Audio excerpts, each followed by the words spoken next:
O capítulo 11 de Atos dos Apóstolos, ele começa com essa bela narrativa de Pedro, né, se defendendo junto à igreja de Jerusalém. Defendendo de quê? Pedro, ele tinha sido enviado por Deus para Jope, para a casa de um homem chamado Cornélio, que era um romano, um centurião, mas que era alguém temente a Deus.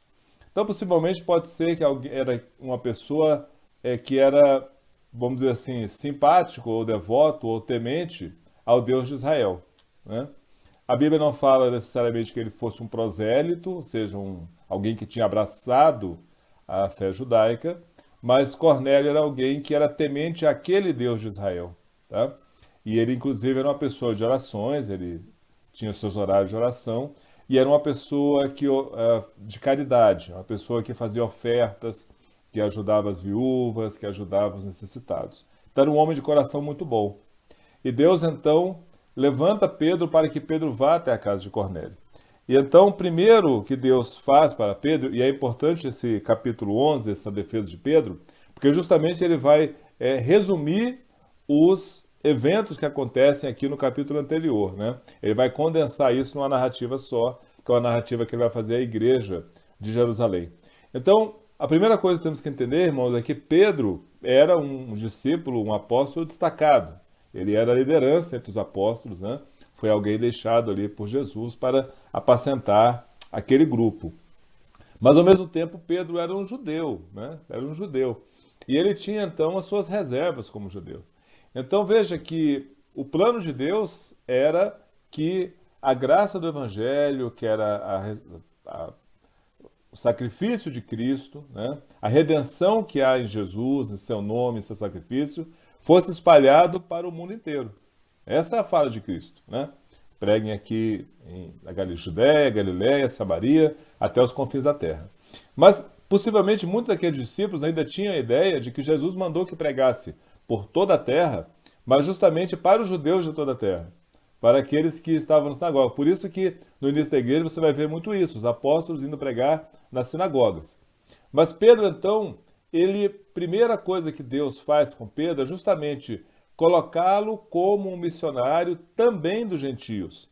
Nós temos ali na carta de Paulo aos Gálatas, em outras narrativas, onde Paulo diz assim, que Deus colocou Cefas, né, o Pedro, como missionário para os judeus e a mim como enviado aos gentios. Mas nós vemos que Pedro, na verdade, ele também era enviado aos gentios. Neste momento, Deus quebrou a resistência de Pedro para ir até os gentios. Como ele fez isso? Justamente mostrando a Pedro, de forma simbólica, de que Deus havia purificado todas as coisas com o sacrifício de Cristo. E por que uma forma simbólica? Porque Deus não mostra para Pedro pessoas de todas as nações. Deus mostra para Pedro animais, ou seja, animais, aves do céu, aves do campo, que eram algo que poderia ser comidos, né? Poderiam ser mortos e comidos. E Pedro, ao ver aquilo, ele vai entender que ali, ele vai perceber que tem muitos animais impuros, que um judeu não comeria. Ele fala, não, nunca vou comer isso. E essa visão foi uma visão que ele disse que repetiu-se por 3 vezes. Então pode ser que no primeiro momento Pedro entendeu que Deus estava falando com ele sobre comida, né? Primeiro ele quis mostrar a sua fidelidade à lei, dizendo, olha, não como nada disso, nunca comi. Mas depois, quando as pessoas de Cornélio batem a porta, ele percebe então que não é sobre comida que Deus está falando com ele, não é sobre animais que Deus está falando com ele. Deus está falando com ele justamente sobre essa separação que foi criada durante toda a história do povo de Deus, entre eles como o povo santo e os demais como o povo que era um povo afastado de Deus. E tinha algum sentido se a gente considerasse a aliança que Deus fez com Abraão, com sua descendência, que era uma aliança muito vinculada à questão da geração, à questão da filiação, tudo bem. Mas, como Paulo veio muito bem falar em suas cartas, e aqui no Atos dos Apóstolos você vai perceber isso, o sacrifício de Cristo ele quebra essa separação que havia entre os judeus e os gentios, não é isso? Então a primeira coisa que Deus tem que fazer com Pedro é converter o coração de Pedro, é tirar de Pedro a resistência. E então Pedro, no primeiro momento, tem aquele sonho, ele entende que Deus está querendo falar para ele algo sobre pureza ou impureza, mas quando os enviados de Cornélio batem na porta de Pedro, ele vai entender justamente o que Deus queria falar com ele. E tanto que ele recebe aqueles enviados de Cornélio e eles dormem na casa dele, né? Possivelmente gentios dormiram na casa dele. Né? Então Deus tinha já mandado Cornélio ir até Pedro, né, chamá-lo, e depois ele prepara o coração. Então veja, irmãos, aqui nós temos a primeira lição que nós podemos tirar, que Deus, ele vai justamente mudar as nossas expectativas, ele vai mudar as nossas perspectivas, ele vai mudar as nossas convicções para a sua glória e para a nossa edificação. Então, Deus, ele percebe as barreiras que há em nós. Deus percebe as resistências que há em nós.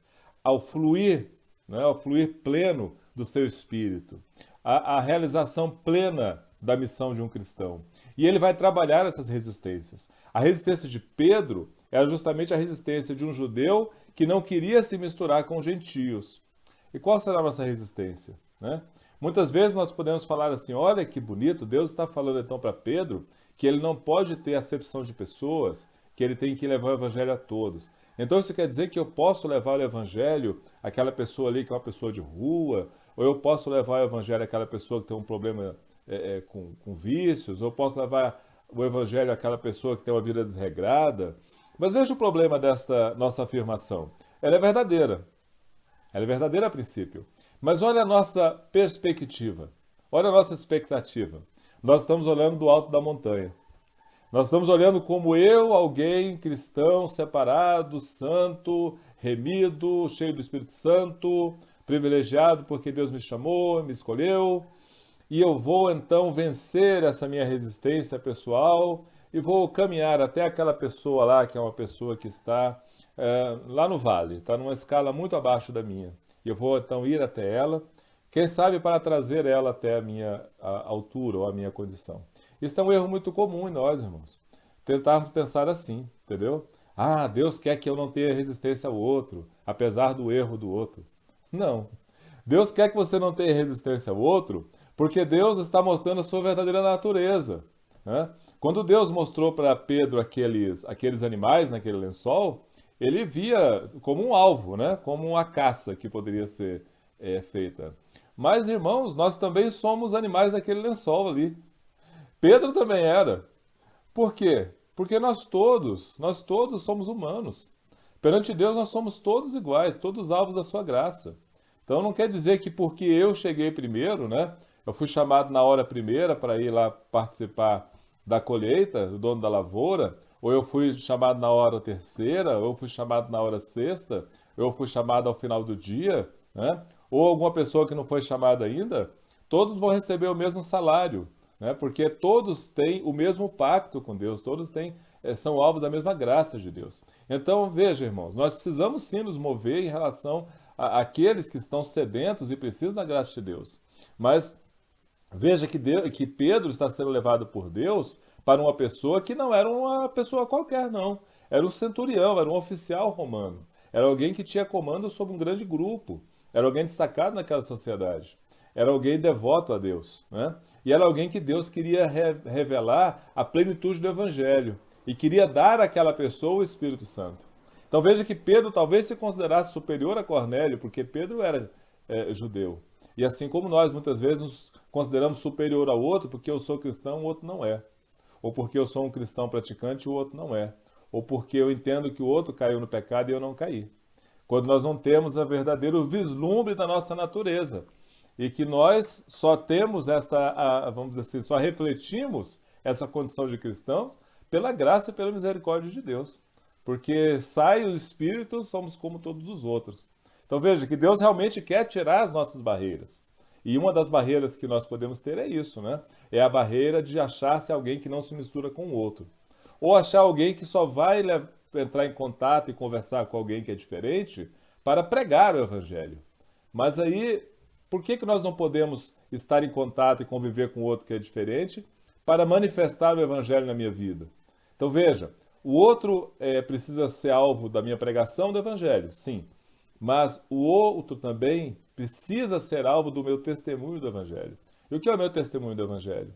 é comunicar a graça, comunicar a misericórdia, comunicar o amor de Deus, às vezes até sem falar disso, até sem falar do Evangelho. Perceberam isso? Muitas pessoas nós nos aproximamos a primeiro momento, não porque nós estamos ali falando do Evangelho com ele, mas porque nós estamos compartilhando alguma experiência de vida. Pode ser no trabalho, pode ser na família, pode ser um amigo que você tenha, né, nos estudos.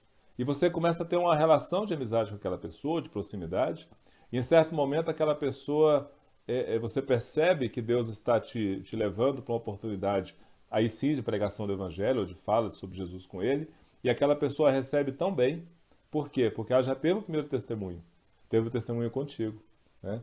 Olha, poxa, você está me falando agora disso, né? Da Bíblia, do Evangelho, eu nunca pensei nisso, mas olhando a forma que você me trata, eu entendo que realmente é algo que faz diferença na sua vida. Então, eu queria também saber disso. Eu queria também experimentar isso. Então, veja o privilégio que Deus nos dá. E aqui nós temos outras lições bem importantes dessa passagem, né? Além dessa resistência de Pedro. Veja como Deus ele age usando-nos como seu instrumento, mas ele não se limita, né? Ele não se limita porque somos seus instrumentos. Então veja, a ação de Deus ali, de Pedro em relação a Cornélio, foi algo que surpreendeu o próprio Pedro. Então Pedro foi ali para pregar para Cornélio, pensando, bem, Cornélio quer ouvir a mensagem do Cristo, Cornélio quer ouvir o evangelho do Cristo crucificado, e ele então quer aceitar esse Jesus como seu Senhor, né? Ele quer entrar na comunidade. A expectativa de Pedro era essa, tanto que a pregação de Pedro vai falar sobre isso, né? Vai falar de Jesus, que começou a pregar na Galileia, depois do batismo de João, né? A pregação de Pedro para Cornélio é uma forma assim, didática de mostrar o evangelho, né? Desde o início de Jesus, ali pregando na Galileia, o que ele fez, libertando todos os oprimidos do diabo, depois dizendo que ele foi crucificado, né? Foi pendurado no madeiro, mas que ao terceiro dia ele ressuscitou, né? E nós somos testemunha disso. Ele levanta a questão, não, ele não apareceu a todas as pessoas, mas apareceu algumas testemunhas, e uma delas sou eu, que nós comemos e bebemos com ele, e que depois ele foi constituído como Deus, por Deus, como juiz de mortos e vivos, né? E, por final, na pregação dele, ele vai dizer que ele é aquele, né? Jesus é aquele prometido pelos profetas, e que todos terão a remissão de seus pecados desde que crescem nele. Então, essa é a expectativa. Pedro estava levando o evangelho de arrependimento a Cornélio. Crê em Jesus e todos os seus pecados serão perdoados. Só que Deus surpreende Pedro. Deus surpreende Pedro. De repente, Deus, quando ele ainda estava falando, né? Ele não fez nenhum tipo de apelo, não fez nenhum tipo... Ele estava falando quando o Espírito Santo desceu sobre aquela casa. E todos foram tomados pelo Espírito Santo. E a manifestação que Deus fez ali do Espírito Santo foi a mesma manifestação de Pentecostes. Aquelas pessoas, inclusive, começaram a falar em outras línguas, né? A exemplo do que aconteceu em Pentecostes. Então, teve um grande avivamento naquela casa. E Pedro, então, se assustou. Pedro se assustou, entendeu? Porque ele não esperava que o Espírito Santo fosse ser dado aos gentios. Ele não esperava isso.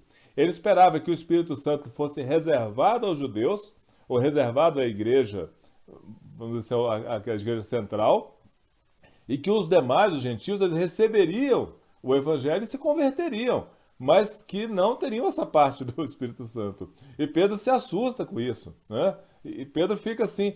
E olha que a fala que Pedro diz para os discípulos, para os apóstolos, para os líderes de Jerusalém, né? Onde ele diz assim: se Deus nos concedeu o mesmo dom que a nós nos outorgou quando cremos no Senhor Jesus, quem era eu para que pudesse resistir a Deus? Olha, como é que eu podia... Então, a figura que Pedro traz neste momento do Espírito Santo sendo derramado na casa de Cornélio, irmãos, é como se houvesse uma inundação do Espírito Santo, sabe? Como se Deus tivesse mandado assim uma chuva de Espírito Santo naquela hora, né? Um monte de Espírito Santo naquela hora. E ele se assusta e ele parece que quer conter aquilo. Pô, como é que eu consigo conter? E ele vê aquilo invadindo, e ele pensa, não tem como, deixa ir, deixa acontecer, né? E aquilo desce ali e todo aquele avivamento, né, rompe as últimas barreiras que Pedro pudesse ter, as últimas reservas que Pedro pudesse ter em relação a Cornélio, ou aos gentios. Então o que nós temos aqui, irmãos, é que Deus quer isso. Deus quer derramar o seu espírito sobre toda a carne. Deus quer que as pessoas não apenas creiam em Cristo e entrem na aliança e tenham seus pecados remidos, né, e tenham o alcance da salvação, mas Ele quer que as pessoas tenham um relacionamento pleno com Ele, pleno com Ele. E Deus vai nos surpreender. Veja, não tem como nós controlarmos a ação de Deus na vida das pessoas. Nós pregamos às pessoas, muitas vezes nós temos uma expectativa. Nós podemos pensar, olha, aquela pessoa que eu estou pregando, ou aquele grupo que eu estou pregando, ou aquela mensagem que eu estou levando, a expectativa minha é que aquelas pessoas mudem de vida. E você tem uma expectativa. Mas Deus, Ele surpreende, Ele não só muda de vida, Ele transforma, Ele multiplica. E aquilo ali que o pastor Ciro muito bem relembrou ali, a mulher do poço, né, com Jesus. A pessoa se torna então uma fonte de água viva, então é incontrolável. Então é isso que Deus quer, né? Deus quer que o Espírito Santo venha sobre as pessoas, mas veja, a finalidade do Espírito Santo aqui, das pessoas, não é, vamos dizer assim, a finalidade simplesmente de mostrar poder, né? Mostrar poder, olha, estou falando em línguas, não é sobre isso. É sobre a alegria do Espírito Santo.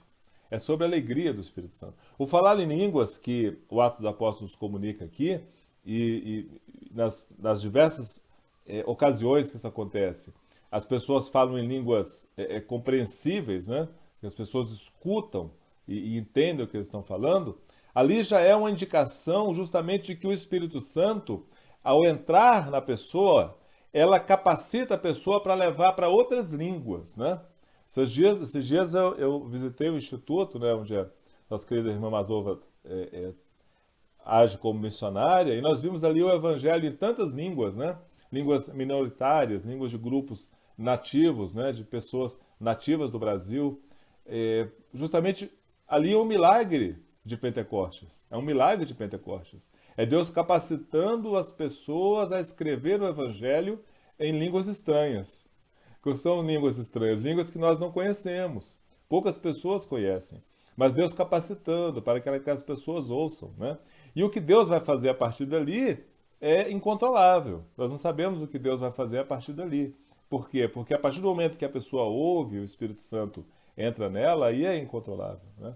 Então veja que Pedro, irmão, tem que justificar a igreja o que estava acontecendo. A defesa de Pedro é quase um pedido de desculpa. Gente, desculpa. Eu fui lá porque Deus me mandou e eu nem sabia que ia cair o Espírito Santo sobre eles, mas o que eu podia fazer, né?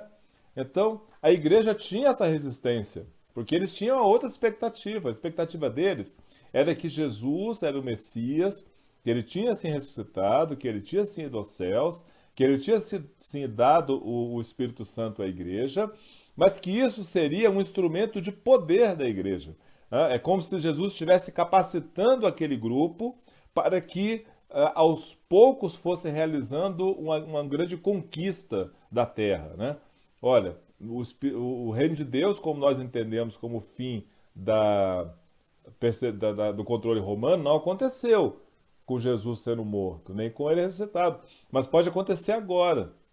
De repente vai ser agora que o reino de Deus vai ser instalado, porque a gente vai aos poucos levando o Espírito Santo aos judeus, e os judeus então vão, movidos por esse Espírito Santo, vão começar a assumir, né, o seu papel de protagonista nessa história aqui. Mas Deus então fala, não, vocês não estão entendendo.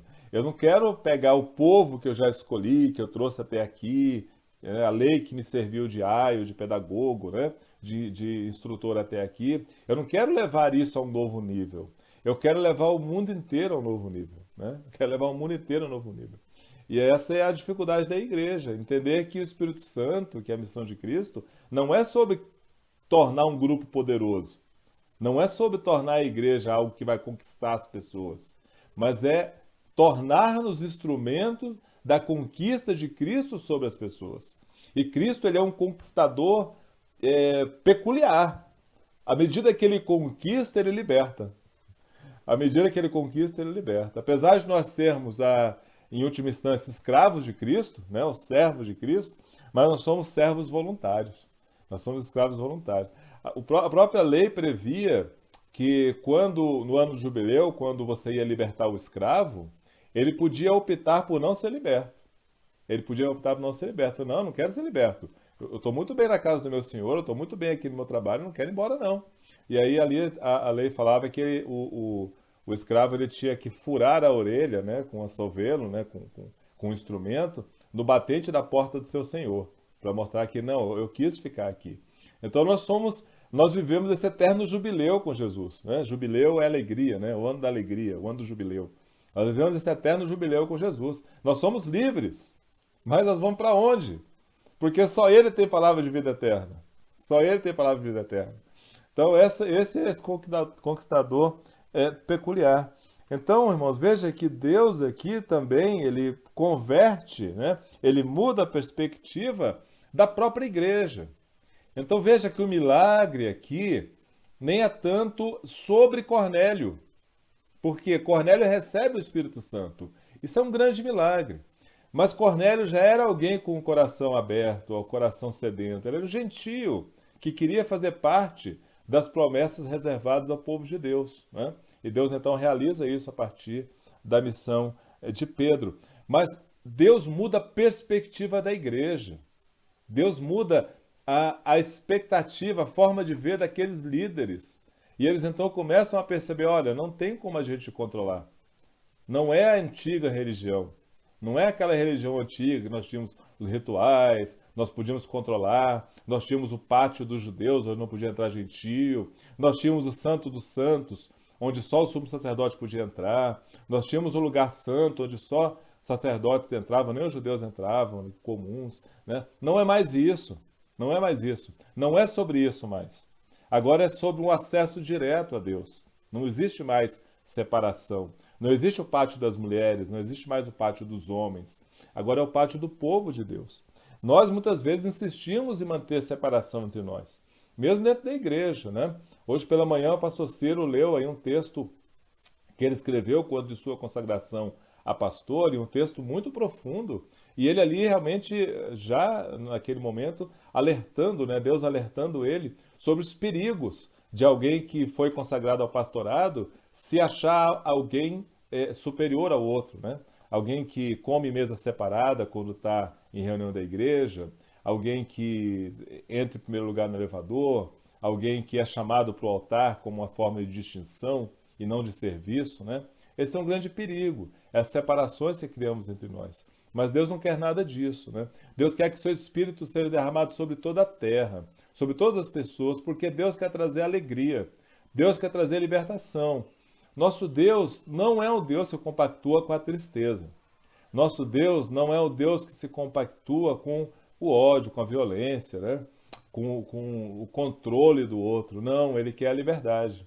Ele é aquele Senhor que nos liberta no jubileu, mas que é a nossa liberdade. Veja que no final dessa narrativa, né, fala assim: e ouvindo eles, né, a igreja de Jerusalém, estas coisas, apaziguaram-se. Apaziguaram-se. O que significa isso? Que quando Pedro chegou na igreja de Jerusalém, a igreja estava brava, a igreja estava confusa.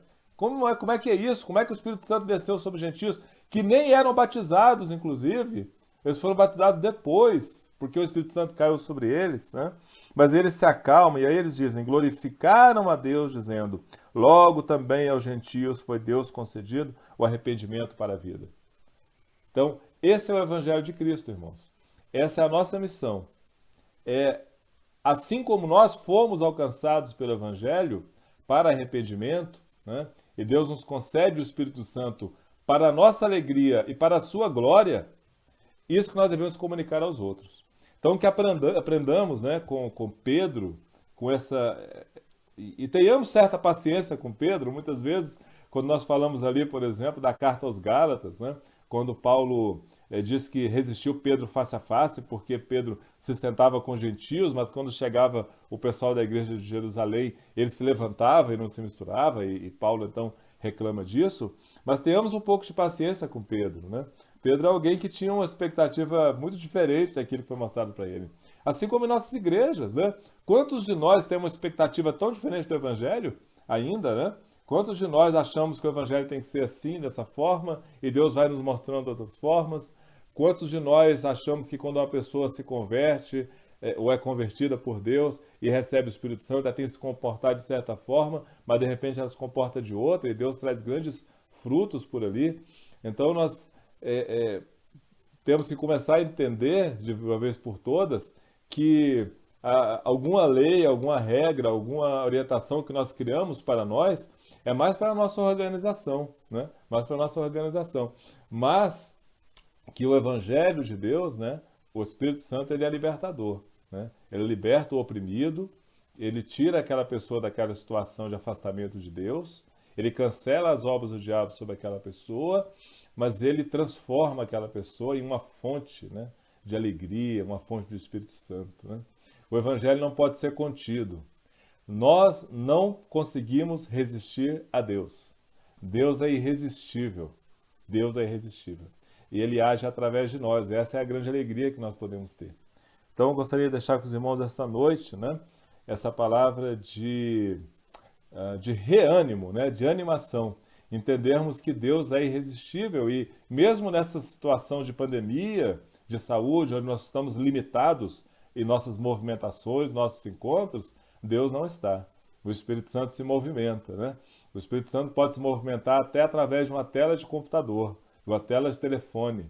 Ele pode batizar alguém com o Espírito Santo, alguém que está ouvindo a palavra no seu telefone, ou está ouvindo no seu smartphone ou no seu computador. Deus não se limita às nossas circunstâncias. Amém? Glórias a Deus.